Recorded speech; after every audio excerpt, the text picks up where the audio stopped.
Evangelho de Jesus, segundo a narrativa de Mateus, capítulo de número 6 e o verso de número 33, vamos fazer a leitura. Capítulo de número 6 e o verso de número 36, nós vamos estar falando um pouquinho da palavra do Senhor.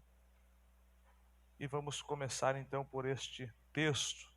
É um texto muito conhecido que acredito que todos os irmãos conhecem ele, né? Todos os irmãos conhecem esse texto aqui. Glórias a Deus. Nos diz a palavra do Senhor: mas buscai primeiro o reino de Deus e a sua justiça, e todas estas coisas vos serão acrescentadas. Amém, meus queridos? Por bondade, tome o seu lugar. Nós louvamos a Deus, por cada um de vocês aqui presente.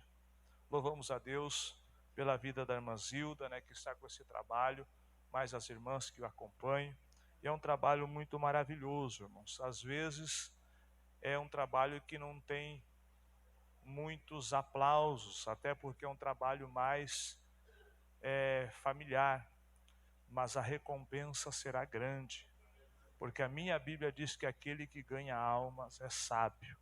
Então, se você de repente tem na sua família, você gostaria de recebê-la na sua casa, um culto, uma oração, uma palavra, ou de repente tem alguém lá na família que você conhece que está precisando, fale com as nossas irmãs.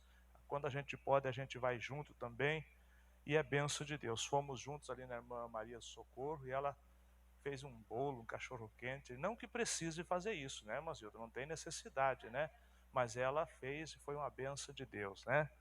Glórias a Deus. Meus queridos, bom é estarmos na casa do Senhor mais uma vez. Chegamos hoje um pouco cansado, porque a gente está ali ajudando a fazer uma igreja ali no Gaspar Alto, acho que né? Gaspar Grande. E vamos hoje falar um pouquinho sobre o reino de Deus. Eu estou pegando assim leve, porque eu estou vendo que na terça-feira sempre a igreja é aqueles mesmos que vêm para ouvir. Então eu vou deixar o caldo mais pesado para a Santa Ceia, irmãos, porque como pastor eu tenho uma boa visão, irmãos, que às vezes tem aquele, eu não vou no culto de ensino porque o pastor vai falar tantas coisas, não tem problema, eu pego ele na Santa Ceia. E eu cansei, irmãos, de domingo à noite com o departamento, deixa que eu vou pregar, porque eu preciso tirar os carrapichos, aquela ovelha que está com aquelas coisas assim meia atrapalhada. Deus me chamou para isso. Por isso que eu não gosto que ninguém toque nas ovelhas que o Senhor colocou na minha mão, porque eu sei que eu tenho uma responsabilidade. Então hoje aqui eu vou falando de textos, claro que são muito maravilhosos, mas na Santa Ceia a gente traz um caldo grosso, irmãos, e Deus vai nos abençoando, porque o céu, ele é ganho com esforço, não é moleza não, né? Mas o mais difícil, ou o impossível, Jesus já fez por nós, que foi morrer na cruz para nos salvar. O texto que fizemos leitura está falando, irmãos, a respeito de buscarmos o reino de Deus. Alguns falam o reino de Deus, outros vão dizer o reino dos céus. Mateus, ele tem um certo cuidado, ele usa poucas vezes o reino de Deus. Ele usa inúmeras vezes o reino dos céus, até porque ele é um judeu praticante, né? E um judeu que pratica as ordenanças da lei, ele tem um certo zelo, não usar o nome do Senhor teu Deus em vão, né? Então é até por isso que ele usa o reino dos céus muitas vezes e poucas vezes o reino de Deus, mas está falando praticamente a mesma coisa, porque dos céus é onde vem o Rei dos Reis e o Senhor dos Senhores. E a partir disso eu quero conversar um pouquinho sobre este reino e como entrar nele, como viver nele, e algumas recompensas de quem chegar ao fim desta jornada. Jesus muitas vezes disse assim, o reino de Deus está próximo. Algumas vezes Jesus diz assim, o reino de Deus está entre vós. E a gente fica questionando, mas espera aí, o reino está vindo, o reino está, ou o reino vai vir? Aí eu preciso entender que quando Jesus veio a este mundo, ele trouxe para cá o seu reino. É claro que não é numa plenitude, porque é um sentido em que Jesus trouxe o sistema do reino e ele convida, ele comissiona pessoas para que queiram fazer parte desse reino. Então, não é a plenitude, nós não estamos ainda vivendo plenamente no reino, mas nós já começamos a entender o que é este reino, o que tem nesse reino, como fazer parte deste reino. Então, essas colocações de Jesus, elas não estão erradas, né? Jesus, quando vem, ele traz o reino. E inúmeras vezes ele nos aconselha a buscar o reino de Deus e a sua justiça, até mesmo na oração do Pai Nosso, ele dá uma lição para os seus discípulos, para que eles almejem que o reino venha. Venha a nós o teu reino, seja feito a tua vontade, assim na terra como nos céus. Mas eu começo a olhar, irmãos, que este reino é um reino maravilhoso. E se nós olharmos, existe dois sistemas que o ser humano pode viver numa forma de reino. Tem o reino da luz e o reino das trevas. E está preparado para botar as referências ali? Vai dar certo? Então prepare aí, porque eu gosto que os irmãos vão acompanhando. Apóstolo Paulo vai dizer, Filipenses 3:20, põe para nós ali. Perdão, Colossenses, né? Deixa eu ver aqui, eu anotei alguma. Colossenses 1:3. Filipenses vem depois. Colossenses 1:3, nós vamos ver que existe um reino chamado reino das trevas e existe um outro reino. E a Bíblia vai dizer que ele nos transportou. Olha aí, ó. Sempre agradecemos a Deus e Pai de nosso Senhor Jesus Cristo. Não, você colocou, não é o 13, isso aí é o 3, é o 13. 1:13. Vamos ver. Apóstolo Paulo nos orientando sobre isso aqui. Pois ele nos resgatou do domínio das trevas e nos transportou para o reino do seu Filho amado.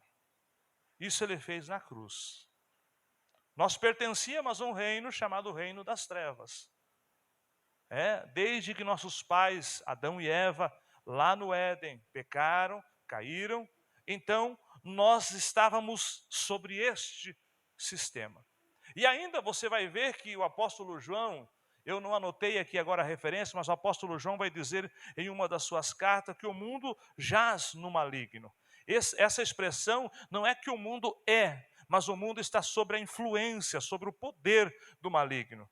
Todo ser humano que ainda não teve um encontro com Jesus, ele está sobre essa influência. Ele pode até ser uma pessoa que faz as coisas corretas, mas ele tem ainda essa natureza que pertence ao pecado. Agora, Jesus nos transportou desse reino das trevas para o reino do Filho do seu amor, para Jesus Cristo, para o seu reino. A partir desse reino, eu começo a entender que o Senhor vem nos aconselhando a buscarmos, a almejarmos e a vivermos neste reino. Agora, quando eu olho para isso, para quem prega a palavra de Deus, parece essas mensagens, irmãos, de ensinamento, hoje em dia não dá mais ibope. As grandes igrejas não param para ouvir essas palavras. Mas são essas palavras que nos orientam, que nos fortalecem, que firmam-nos. E o conselho de Jesus para os pregadores da sua época, ele diz assim, que é para pregar sobre o reino de Deus. Está lá em Mateus 10:7, se os irmãos colocarem ali, Jesus dá esse conselho para que preguem desse reino, fale desse reino. Por que isso é tão importante, irmãos? Porque esse reino é um reino diferente do reino que o mundo vive. Este reino é um reino diferente do reino que o homem natural está vivendo. Mesmo que neste mundo ainda tenha algumas coisas bonitas, belas e até interessantes, mas não dá para comparar com aquilo que ele tem preparado para nós. Oh glória! Esse reino é superior. Tem gente, irmãos, que gostava de Lula, era apaixonado por Lula. Lula para ele era um ótimo líder. Mas deixa eu dizer, Jesus é melhor que Lula. Ah, mas tem uma turma aí que é fã de Bolsonaro. Não tenho nada contra Bolsonaro. Não, até votei para ele. Mas eu quero dizer para você, o reino que o meu Jesus vai reinar sobre nós é muito superior que reino de Bolsonaro também, ou qualquer rei que exista neste mundo ou em qualquer outro lugar deste planeta. Agora, o conselho de Jesus, por onde forem, preguem essa mensagem: o reino dos céus está próximo. Você já pensou, irmão? Pense você, quanto tempo faz que você não ouve alguém pregar sobre o reino dos céus? Porque a nossa geração é uma geração, irmãos, que está tão acostumada a vir para um culto e querer, pastor Arthur, um culto que me agrade, que preencha o meu ego, que me jogue para cima e que eu saia daqui, irmãos, praticamente numa carruagem, cheio de fantasias e ilusões. Não estou dizendo que Jesus não pode fazer coisas extraordinárias, é claro que pode. Meu Deus é dono da prata, é dono do ouro, é dono de tudo, Ele manda, Ele comanda. Mas o foco principal, Ele nunca disse: saia por aí e diga para o fulano que ele vai ficar rico, saia para o outro e diga que ele vai ter isso, vai ter... Não, Jesus disse: vão por este mundo e digam para eles: o reino de Deus está próximo, o reino de Deus está próximo. Essa é a mensagem, é Jesus que manda. Aleluia. Agora, eu acho tão interessante, irmãos, que nós não estamos vivendo na plenitude do reino. Por quê? Porque a plenitude dele não é aqui. Jesus trouxe o sistema para a gente, e nós que aceitamos ele, a gente passa a compreender e a se preparar para viver naquele reino um dia, plenamente. Mas Paulo diz em Filipenses 3:20, se os irmãos puderem pôr para mim lá, Filipenses 3:20, Paulo vai dizer aonde será. João 14 também fala, mas olha Paulo dizendo aos Filipenses 3:20, a nossa cidadania, porém, está nos céus, de onde esperamos ansiosamente o Salvador, o Senhor Jesus Cristo. Se alguém perguntar para você onde é a sua casa, aqui nós somos peregrinos. Eu estou morando aqui do lado da igreja, você mora por aí no bairro, mas a nossa casa está nos céus. A nossa morada é nos céus, meus irmãos. Oh, glória! Alguém pode viver a sua vida toda aqui nessa terra e dizer: eu sempre paguei aluguel, pastor, eu nunca consegui ter a minha casa própria aqui. Fica tranquilo, se der para ter aqui, amém. Mas se não der, não perca a tua morada no céu, irmãos. Porque aqui passa uns anos, tem que reformar, o cupim pega, as rachaduras aparecem, mas a casa no céu não perece, porque não é casa perecível ou corruptível. Então cuida do que você tem aqui, mas cuida muito mais da morada que Ele foi preparar para você. Oh, glória, aleluia! A nossa morada está nos céus, é lá que está o reino. Agora, o que me chama a atenção, irmãos, é que a gente vê na Bíblia homens, personagens como Abraão, que viveram coisas extraordinárias, e que tem coisas do Abraão que eu digo: meu Deus, porque Deus chama Abraão de amigo. Poderia eu ocultar alguma coisa do meu amigo, do meu servo Abraão? Deus falava com ele e o chamava de amigo.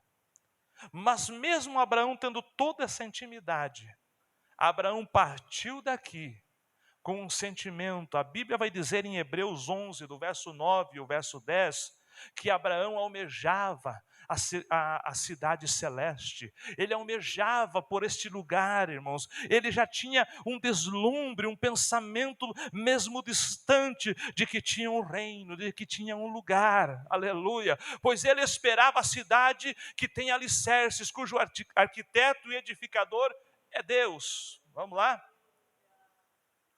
Pela fé, Abraão também, a própria Sara, apesar de... Não, põe o verso 9 para mim, dá para nós entender melhor, o 9.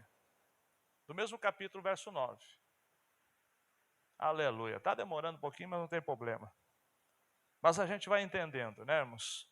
Pela fé peregrinou na terra prometida como se estivesse em terra estranha. Viveu em tendas, bem como Isaque e Jacó, herdeiros da mesma promessa. Põe o 10 agora. Pois ele esperava a cidade que tem alicerces, cujo arquiteto e edificador é Deus. Ele viveu a promessa que Deus fez para ele, de que eles viriam, de que eles conquistariam, de que eles teriam uma terra. Tudo isso Deus falou para ele, e os seus descendentes foram participantes disso, viveram isso. Mas Abraão sonhava com algo muito superior.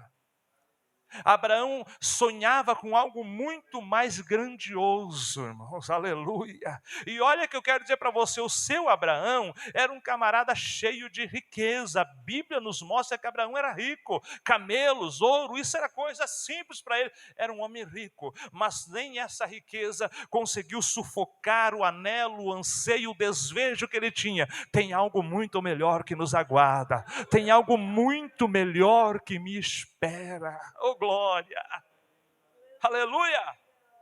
Aí eu olho para isso tudo e eu fico pensando, a casa está no céu, Jesus trouxe o reino para cá, eu ainda não estou morando nele, mas eu já começo a sentir como ele é.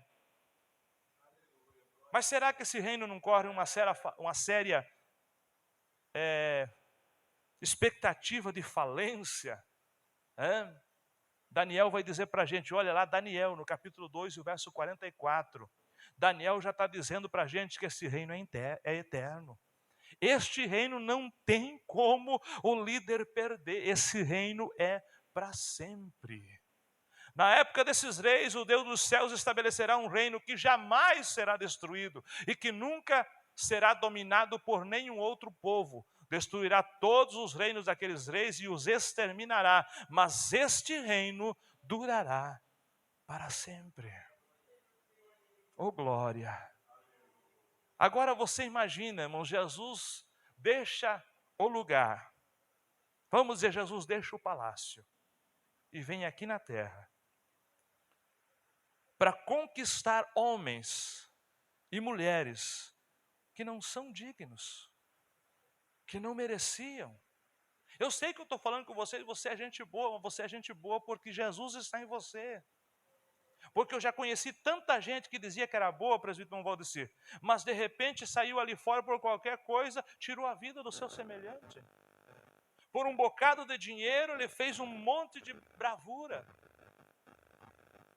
Então eu digo que Jesus veio a essa terra e encontrou uns que eram viciados, outros eram idólatras, outros eram perdidos nas orgias desse mundo. Tinha uns que eram até meio briguentos, eu digo que eram briguentos, porque se tem crente briguento aqui, o reino hoje está querendo que você entre nele. Mas para entrar no reino, irmãos, precisa haver mudança. Agora, quando eu olho para isso tudo, eram homens e mulheres indignos. Mas Jesus veio até aqui, a essa terra, para nos conquistar para o seu reino, para nos chamar para o reino do seu amor. Oh, aleluia! Oh, glória! Eu fico pensando nisso aqui, irmãos. Jesus nos achou. Jesus, ele fez as maiores e melhores declarações que um ser humano pode ouvir. Tudo isso porque ele nos amou. Aí você diz, mas hoje eu o amo também. Mas ele te amou primeiro. Hoje você ama ele porque você sabe quem ele é, mas Jesus te amou sabendo quem você era, quem eu era, e eu não era muita coisa não, eu não valia quase nada, mas Jesus me amou da forma que eu era, e me chamou para o seu reino. Agora eu olho para a Bíblia Sagrada, para entrar nesse reino, eu sei que isso aqui, irmãos, é o alfabeto, que todo cristão já sabe, mas é bom relembrar. Até porque você vai falar de Jesus para alguém, então você apresenta para ele esse reino tão glorioso. Mas para entrar neste reino, primeira coisa, João 3 e o verso 5, mas você pode ler desde o primeiro, precisa nascer de novo. Ninguém consegue entrar neste reino, ou ver este reino, sem que ele nasça de novo. E aí alguém pode fazer a pergunta que Nicodemos fez: como pode um homem ou uma mulher nascer de novo? Como pode alguém nascer de novo sendo já uma pessoa crescida, sendo uma pessoa idônea? Porventura vai voltar ao ventre da sua mãe e nascer de novo? Aí Jesus despelou a Nicodemos: o que é carne, o que é sangue, mas o que é espírito, é espírito. Eu não estou falando desse tipo de nascimento, como é? Aí no verso 5 ele diz que tem que nascer da água e do Espírito e da água. A água fala da palavra, e o Espírito, você sabe o que é o Espírito de Deus. Este novo nascimento precisa acontecer. Aí eu fico olhando, é fácil dizermos, eu pertenço à igreja tal, eu estou em tal denominação, mas do reino, está no reino? Faz parte do reino? Está vivendo no reino? Porque se não nascer de novo, irmão, não está vivendo no reino. A pessoa pode até vir para o culto, estar no culto, fazer parte até das atividades da igreja. Mas eu faço parte da Assembleia de Deus. Que bom que você está na Assembleia de Deus, mas tem algo que é muito superior que a Assembleia de Deus ainda, que é o reino de Deus. Oh, glória! E para entrar lá precisa nascer de novo. E esse novo nascimento, irmãos, é do jeito que Jesus quer. É do jeito que a palavra nos ensina.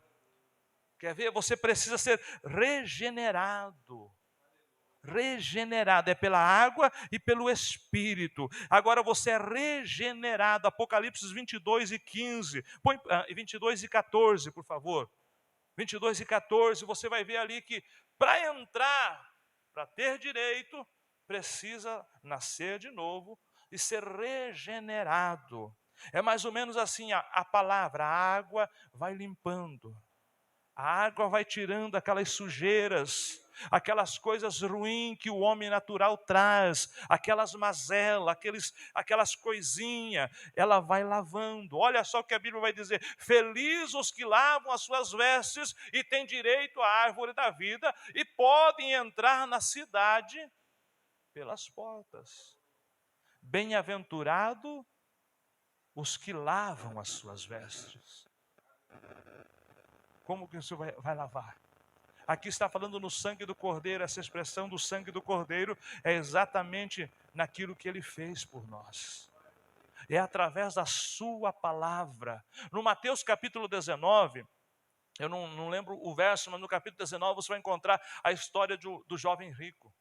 Aquele moço chega e pergunta para Jesus: bom mestre, o que eu devo fazer para herdar a vida eterna? Jesus olha para ele e diz: bom, só tem um que é Deus. Se queres entrar na vida, guarda os meus mandamentos. Aí ele até é ousado, porque ele diz assim: Senhor, tudo isso eu tenho guardado desde quando eu era pequeno. Aí Jesus, irmãos, citou para eles os mandamentos: não matar, não roubar, não adulterar. Citou para ele a sua lei. Mas o que eu acho tão lindo é que Jesus sabia onde estava o problema. Você já viu que Jesus sabe exatamente aonde está o caroço? Oh, glória! Perdoa as minhas palavras de vez em quando, né? Mas Jesus sabe, irmão, aonde está a ferida que precisa ser curada. Jesus sabe. O moço disse: olha, matar não mato, roubar não roubo, adultério não, tudo isso eu tenho praticado. Jesus olhou para ele e disse assim: você quer entrar na vida? Quer fazer parte do meu reino? Te falta uma coisa. Eu acho tão interessante que Jesus podia ter pego ele na primeira. Amarás o Senhor teu Deus sobre todas as coisas, toda a tua força, toda a alma, todo o teu entendimento. Jesus pegava ele ali, mas Jesus não citou esse. Jesus falou para ele não matar, não roubar, não adulterar, porque Jesus sabia o problema era aquele, pastor. Aí Jesus perguntou: te falta uma coisa, qual é essa? Vai e vende tudo que tem, dá aos pobres, depois volta e me segue. E Jesus já faz uma promessa, porque Jesus é encantador com esse reino.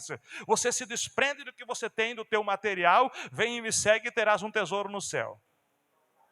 Aí o moço que dizia que guardava as leis de Deus, olhou para a riqueza, olhou para Jesus, olhou para aquela turma que estava com Jesus, tudo andando pela fé atrás dele, porque a salvação é pela fé. E ele disse assim: eu largar os apartamentos, os meus carros, o meu ouro, a minha prata, para mim andar atrás dele, para mim servir ele por total, espontânea vontade, com todo o meu sentimento, e largar tudo isso.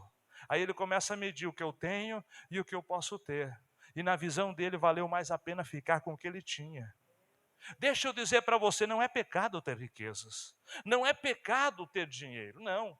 O problema é que se aquilo for o teu Senhor, você se torna um escravo dele. Jesus disse no Evangelho de Mateus: não pode servir a Deus e a Mamon. Não dá para você servir a Deus e o dinheiro, você tem que servir a Deus, e as coisas que você tem, elas vão te servir. Tem gente, irmãos, que ele é crente até conseguir alguma coisa que ele queria. Quando conseguiu, ele passa só a viver para aquilo e abandona o seu Deus. Nada pode ser melhor ou suprir, ou assumir, ou tomar o lugar de Deus na sua vida. Tem muita gente que eu vejo, irmãos, que ele andou de bicicleta a vida toda e nada contra, e vai até o fim, mas ele vai ganhar o céu daquele jeito, porque se ele ganhasse um carrão, ele perdia o céu. Tem gente, irmãos, que ele vai viver uma vida toda, muitas das vezes com aquele salário dele meio sofrido, atrapalhado, mas não dá para melhorar, porque se ele melhorar, ele perde o céu e se agarra no dinheiro. Jesus viu aquele moço e disse: te falta uma coisa, quero ver se você consegue se desprender disso e colocar Deus em primeiro lugar. O moço largou Jesus e foi cuidar do que ele tinha, mas tinha uma promessa: se você me seguir, terás um tesouro no céu. Tem recompensa para quem serve a Jesus. Não me entenda mal, o problema não é o dinheiro, o problema é eu ser escravo dele.